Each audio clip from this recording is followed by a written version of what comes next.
नमस्कार सगळ्यांना. तुमच्यासोबत असं किती वेळा झालं आहे की तुम्ही एक परफेक्ट सपोर्ट लेवल ड्रॉ केली, प्राइस त्या लेवलच्या खाली गेली, तुम्ही ब्रेकडाऊन म्हणून सेल केला आणि तिथूनच मार्केट रिव्हर्स झालं. तुमचा एसएल हिट झाला आणि मार्केट वर गेलं. हे तुमच्यासोबत चुकीचं होत नाहीये, तुम्हाला ट्रॅप केलं जातंय. कसं ते समजून घेण्यासाठी हा व्हिडिओ शेवटपर्यंत नक्की बघा. काही गोल्डन टिप्स व्हिडिओच्या शेवटी शेअर केलेल्या आहेत, त्या बघायला विसरू नका. सपोर्ट म्हणजेच डिमांड झोन. हा मार्केटचा तो फ्लोअर आहे जिथे प्राइस आली की बायर्स डिमांड वाढवतात आणि प्राइस वर ढकलतात. रेझिस्टन्स म्हणजे मार्केटचं सीलिंग, जिथं प्राइस आली की सेलर्स ऍक्टिव्ह होतात, सप्लाय वाढतो आणि प्राइस खाली येते. एकदा प्राइस रेझिस्टन्स तोडून गेली की तोच सपोर्ट बनतो आणि सपोर्ट तोडून खाली आली की तो रेझिस्टन्स बनतो. यालाच आपण SNRC म्हणजेच सपोर्ट रेझिस्टन्स कन्व्हर्जन म्हणतो. आता हा जो ट्रॅप आहे तो होतो कशामुळे?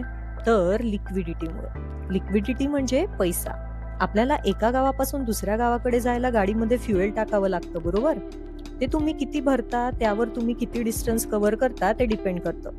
मग असंच मार्केटला पण वर किंवा खाली जाण्यासाठी फ्युएलची गरज असते आणि ते फ्युएल म्हणजे तुमचे स्टॉप लॉसेस. मग फ्युएल भरल्याशिवाय तुमची गाडी पुढे जाऊ शकते का? मग मार्केट कसं जाईल? मग आता हे फ्युएल असतं कुठे?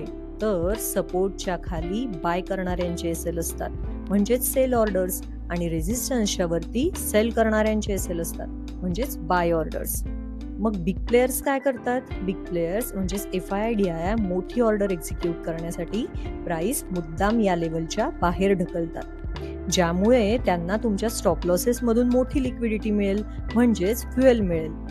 मग आता कळालं तुमचे स्टॉप लॉस हिट झाल्यानंतर प्राइस इतक्या फास्ट वर का जाते? हा आहे निफ्टीचा डेली चार्ट. यावर मी एक SNRC लेवल मार्क केली आहे. इथे प्राइसने रेझिस्टन्स घेतला, नंतर तो रेझिस्टन्स ब्रेक केला आणि मग त्या लेवलचा बनला सपोर्ट. त्यानंतर प्राइसने हा सपोर्ट ब्रेक केला, नवीन ट्रेडरने सेल केलं आणि मग प्राइस वर जाऊन क्लोज झाली आणि तिने एक विक्स बनवली. याचाच अर्थ लिक्विडिटी स्वीप झाली.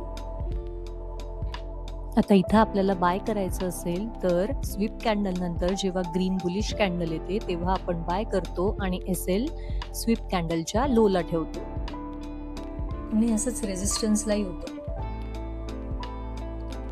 हा आहे एक रेझिस्टन्स. प्राइस रेझिस्टन्सच्या वर गेली, लोकांनी ब्रेकआउट म्हणून बाय केलं, पण नंतर प्राइस खाली येऊन क्लोज झाली आणि प्राइसने एक विक बनवली. याचाच अर्थ प्राइस तिथे लोकांचे स्टॉप लॉसेस घेण्यासाठी गेली होती. आता लक्ष देऊ नये का मी देणार आहे trading tips. Trading tip number 1, shooting star, hammer, doji या कॅन्डल्सचा सिग्निफिकन्स हा याच लेवल्सला म्हणजेच रेझिस्टन्स सपोर्ट्सलाच जास्त असतो. पण मी आधी सांगितल्याप्रमाणे कॅन्डल्सवर डिसिजन घेण्यापेक्षा प्राइस मुवमेंटवर डिसिजन घ्या. एक युनिक गोष्ट लक्षात ठेवा, प्राइस रिव्हर्सल बघा. जर प्राइस सपोर्ट ब्रेक करते आणि सपोर्टच्या वर क्लोज करते तर 100% ट्रॅप आहे.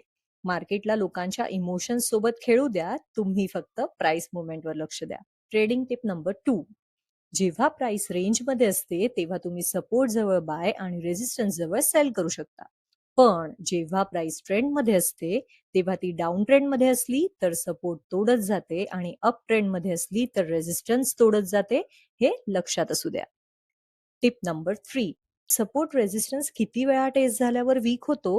थेरीमध्ये म्हणतात जितक्या वेळा टेस्ट करेल तितका स्ट्रॉंग, पण खऱ्या अर्थाने जितक्या वेळा टेस्ट होतो तितकी तिथली लिक्विडिटी संपत जाते आणि तो वीक होत जातो.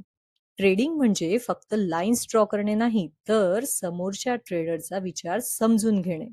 जर तुम्हाला लिक्विडिटीचा कन्सेप्ट समजला असेल तर कमेंटमध्ये पटकन स्मार्ट मनी टाईप करा.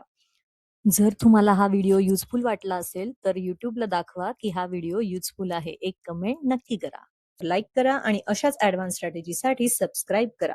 भेटू पुढच्या व्हिडिओमध्ये. Bye bye.